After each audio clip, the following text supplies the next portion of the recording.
على رسلك ولا تخزنا يوم القيامة إنك لا تخلف الميعاد. Di antaranya bukanlah suatu yang wajib, tetapi kalau bisa itu terbaik. Misalnya orang tua punya hutang sama orang. Asalnya kita tidak mewarisi hutang, ada harta kita warisi, kalau hutang kita tidak warisi. Ya, kecuali harta warisan tersebut adalah usaha yang ditinggalkan orang tua, maka berarti kita kalau ngambil ya harus setoran karena itu harta warisan masih terkait dengan hutang usaha. Tapi intinya kalau orang tua punya utang, kita tidak boleh ngambil warisan kecuali utang dibayar dulu. Karena warisan belakangan. Jadi kalau orang tua meninggal punya utang 1 miliar terus warisannya 500 juta ya 500 juta kita kasih orang semua. Sisa 500-nya kita tidak tanggung. Karena kita tidak mewarisi utang, kita mewarisi harta, paham? Mewarisi harta, ya. Namun kalau seorang ingin melunasi hutang orang tuanya itu baik. Bayangkan Nabi SAW menyebutkan tentang keutamaan melunaskan hutang bagi orang yang masih hidup, pahalanya besar.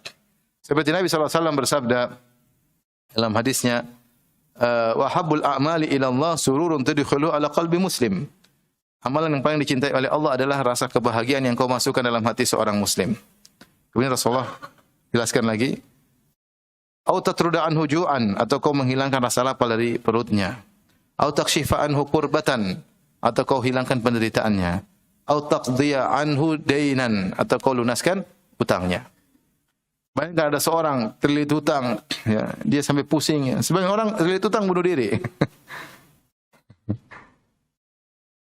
Saya ingat ada kawan di luar negeri cerita, jadi ada seorang kafir di luar negeri kafir, punya usaha taksi sekian banyak.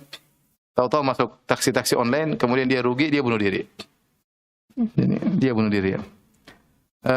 Maksud saya kalau orang terlilit hutang itu sedih. Ketika kita datang melunasi hutangnya, pahalanya besar. Makanya dalam hadis disebutkan ada seorang masuk surga gara-gara dia memberi utangan kepada orang, ketika orang tersebut tidak bisa bayar, dia bilang ya udahlah, saya maafkan.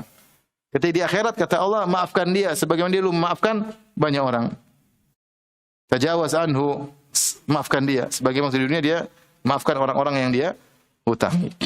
Dan Rasulullah berkata dalam hadisnya intinya tentang bahwasanya yang tadi saya sudah sebutkan, melunaskan hutang orang termasuk amal yang paling dicintai oleh Allah Subhanahu wa taala. Nah, bagaimana lagi melunaskan utang orang tua sendiri ketika masih hidup? Bagaimana kalau mereka sudah meninggal dunia? Karena repot.